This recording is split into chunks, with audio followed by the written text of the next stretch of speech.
नहीं होता है वही अपनी औकात दिखाता है। इसी तरीके से बेटा आपके यहाँ पे आपको ये √5 बार बार एग्जाम में आके आपको आपकी औकात दिखाती है। लेकिन इस बार क्या करना है, इस बार इसको दिखाने नहीं देना है, क्योंकि हम इस बार √5 को सीख के जाएंगे, ठीक है ना।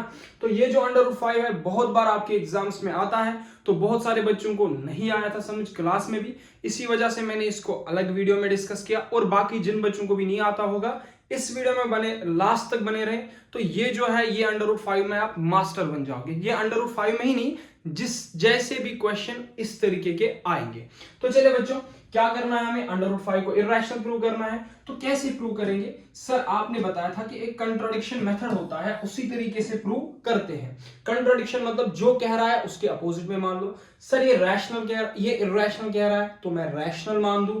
सर मैं कहूंगा लेट √5 बी अ रैशनल, हाँ बेटा आप कहोगे कि ये एक रैशनल है। अब अगर ये बेटा रैशनल है तो ये जो √5 आपका रैशनल है ये किसके बराबर हो जाएगा, ए एंड बी के बराबर। तो ए एंड बी भी मान सकते हो, पी एंड क्यू भी मान सकते हो, जो आपकी मर्जी है। तो माना कि ये ए एंड बी के बराबर है, और जहां पे ए एंड बी जो है ये आपस में क्या होंगे, कोप्राइम होंगे। अब कोप्राइम का मतलब सबको पता है कि ए एंड बी के बीच में कॉमन फैक्टर खाली 1 होगा, समझ में आ गई बात, हाँ सर। और बी 0 के बराबर नहीं होगा, हाँ सर ये बात समझ आ गई। तो अब यहां से क्या करना है, आपको चाहे √5 में यहां पे सिखा रहा हूं, आपके पास √2 √3 √5 √7 ऐसा कुछ भी आ जाए, तो आप लोगों ने क्या करना है, इसी तरीके से जिस तरीके से मैं आपको बता रहा हूं इसी तरीके से आपको यही स्टेप्स फॉलो करके हर किसी क्वेश्चन को प्रूव करना है। तो क्या करूंगा मैं यहां से दूसरे स्टेप में आप स्क्वायरिंग कर दोगे। ये जो √5 है बेटा स्क्वायरिंग कर दो दोनों तरफ से, यहां भी स्क्वायरिंग कर दो तो a² डिवाइडेड बाई b² बन जाएगा, और स्क्वायर एंड रूट कैंसिल हो जाएगा। ये b² यहां डिवाइड यहां मल्टीप्लाई हो जाएगा, ये जो बन जाएगा ये बन जाएगा 5b² इक्वल्स a²। इसको बेटा इक्वेशन नंबर 1 नाम दे दो, और यहां पे एक जगह पे स्क्वायरिंग लिख देना, कोई टेंशन नहीं, ठीक है ना। तो अब यहां से क्या हो गया, 5b² इक्वल्स a², ये आपके पास आ गया। अब यहां मैं अलग से इसलिए लिख रहा हूं ताकि मैं आपको समझा दूं और क्वेश्चन आंसर में उतना ही लिख दूं। तो ये जो बेटा 5b² इक्वल्स a² है, ये 5 इधर मल्टीप्लाई है, इधर शिफ्ट करूंगा डिवाइड हो जाएगा, ये बन जाएगा a² डिवाइड बाई 5। अब 5 है क्या बेटा, प्राइम नंबर है, तो ये किसी नंबर के a के स्क्वायर को डिवाइड कर रहा है। क्या 5 a को भी डिवाइड करेगा, हाँ सर, क्योंकि हमने पढ़ा था अगर कोई प्राइम नंबर किसी नंबर के स्क्वायर को डिवाइड करता है तो उसको भी डिवाइड करेगा। इसका मतलब 5 जो है ये a के स्क्वायर को डिवाइड कर रहा है, 5 a को भी डिवाइड कर लेगा, हाँ। तो सर ये जो आपने ऐसा डंडा डाल दिया इसका मतलब क्या है कि बेटा ये फैक्टर है, किसका फैक्टर है, ये फैक्टर है a² का, तो ये a का भी फैक्टर हो जाएगा। हाँ सर, आप यहां पे जो है ऐसा कर सकते हैं, आप जो लिख सकते हैं 5a² का फैक्टर है तो 5a का भी फैक्टर हो जाएगा।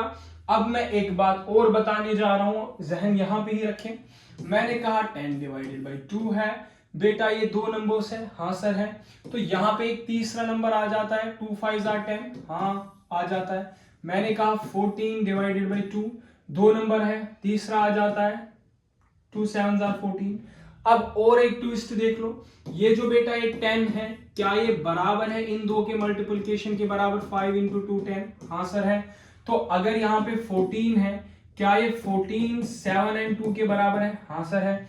अगर आपने कहा ऐसे ही कहा ये बेटा a डिवाइड बाई 5, तो जो 5 है ये a का फैक्टर है, हाँ सर है। a क्या है बेटा, एक वेरिएबल है, तो 5 a का फैक्टर है, तो ये 2 नंबर्स है, यहां पे एक तीसरा नंबर आ जाएगा, हाँ सर आ जाएगा। अब आपको वो तीसरा नंबर पता है, नहीं सर मुझे नहीं पता, आप बता दो। देखो बेटा अब आप कहोगे यहाँ पे नंबर नहीं आएगा, यहाँ पे एक वेरिएबल आएगा। क्यों वेरिएबल आएगा, ये a भी एक वेरिएबल है, तो हम कुछ वेरिएबल मानते हैं, आपके तक है, कुछ भी मान सकते हो। मैं आपकी आसाइश के लिए, आपने सी हर जगह माना होगा, मैं भी सी मानता हूं। और सर अब हम एक बात बताएंगे, ये जो a है ये 5c के बराबर होगा, हाँ बेटा होगा। तो अब मैं पीछे चलूं, यहां पे a इक्वल्स 5c लिख दूं तो कोई दिक्कत नहीं सर। अब इसके बाद और एक बार आपको स्क्वायरिंग करनी है, तो स्क्वायरिंग कर दो दोनों तरफ, ये बन जाएगा ए स्क्वायर 5c का स्क्वायर। तो यहां पे लिख देना स्क्वायरिंग, मैं एस क्यों लिख रहा हूं, तो यहां पे ए स्क्वायर की वैल्यू क्या है बेटा इक्वेशन नंबर 1 में 5b स्क्वायर। क्या मैं ए स्क्वायर की जगह पे 5b स्क्वायर लिख सकता हूं? हाँ। तो इस 5 को स्क्वायर दे दूं तो 5 इंटू 5 बन जाए। हाँ, तो ये c स्क्वायर, 5 से 5 कैंसल, क्योंकि इक्वालिटी की दोनों तरफ सेम चीज मल्टीप्लाई है। क्या ये b square equals 5c square बन जाएगा? हाँ सर बन जाएगा। अब यहां पे एक बात देख लो, ये 5 इस तरफ मल्टीप्लाई इस तरफ डिवाइड, सर अलग से दिखा दो। ये b square equals 5c square है बेटा। हाँ, ये 5 इधर मल्टीप्लाई तो इधर डिवाइड हो जाएगा। हाँ सर, इक्वल्स c स्क्वायर। ये 5 है क्या बेटा? एक प्राइम नंबर है, तो ये इस b स्क्वायर का क्या है? फैक्टर है। तो क्या ये 5b का भी फैक्टर होगा? हाँ सर, क्योंकि आपने बताया था अगर कोई प्राइम नंबर किसी नंबर के स्क्वायर का फैक्टर है तो उसका भी होगा। तो ये जो 5 है ये b का स्क्वायर का फैक्टर है, तो b का भी होगा, और 5 जो है ये तो प्राइम है। तो अब यहां से क्या बात निकल के आई सर, हम ये लिख सकते हैं 5 जो है ये b स्क्वायर का फैक्टर है, तो 5 b का भी फैक्टर हो जाएगा। हाँ बेटा, यहां तक आपका काम हो चुका है, क्वेश्चन सॉल्व हो चुका है। सर कैसे हो गया? देखो, हमने कहा था a एंड b को प्राइम है। हाँ सर माना था। कहा था इनके बीच में कॉमन फैक्टर 1 होगा खाली। हाँ सर माना था। लेकिन यहां पे देख लो 5 जो है a का भी फैक्टर है। हाँ सर है। यहां पे 5 जो है b का भी फैक्टर है। हाँ सर है। तो क्या इसका मतलब ये नहीं हो गया a एंड b के जो है दो फैक्टर्स है, दो कॉमन फैक्टर्स है, एक 1 है और 5 है? हाँ सर। तो जैसे यहां पे आपने जो ये a एंड b माना था, इसके बीच में खाली कॉमन फैक्टर 1 माना था, लेकिन निकल के तो कुछ उल्टा ही आ रहा है, एक 1 भी आ रहा है और 5 भी आ रहा है। इसका मतलब बेटा ये को प्राइम नहीं होंगे, तो आपके जो आपने माना था उसके साथ कंट्राडिक्शन होगी। हाँ सर होगी।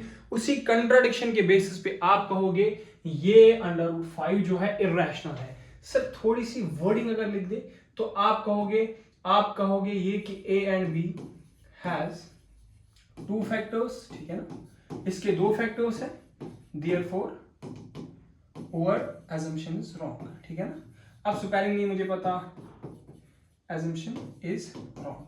तो क्योंकि a एंड b के 2 फैक्टर्स है, इसी वजह से हमारी जो assumption है रॉन्ग है। तो अगर कोई भी ऐसा क्वेश्चन आता है जो आपको समझ में नहीं आता है तो आप बच्चे मुझे बता सकते हो, तो मैं वो क्वेश्चन की अलग से वीडियो आपको देता जाऊंगा। जितना आप मुझे बताएंगे उतना मैं देता जाऊंगा, उससे ज्यादा देता जाऊंगा, ताकि मुझ में भी एनर्जी आए कि हाँ बच्चों को ये चीज चाहिए। जो भी बंदा कहेगा कमेंट में बताएगा ये वीडियो मुझे चाहिए, इस क्वेश्चन पे चाहिए, नाम के साथ मैं वो वीडियो बनाता रहूंगा। जैसे ये आकिब अफजल भाई ने कहा था कि मुझे ये क्वेश्चन समझ में नहीं आता है। चले खैर, मिलते हैं नेक्स्ट वीडियो में।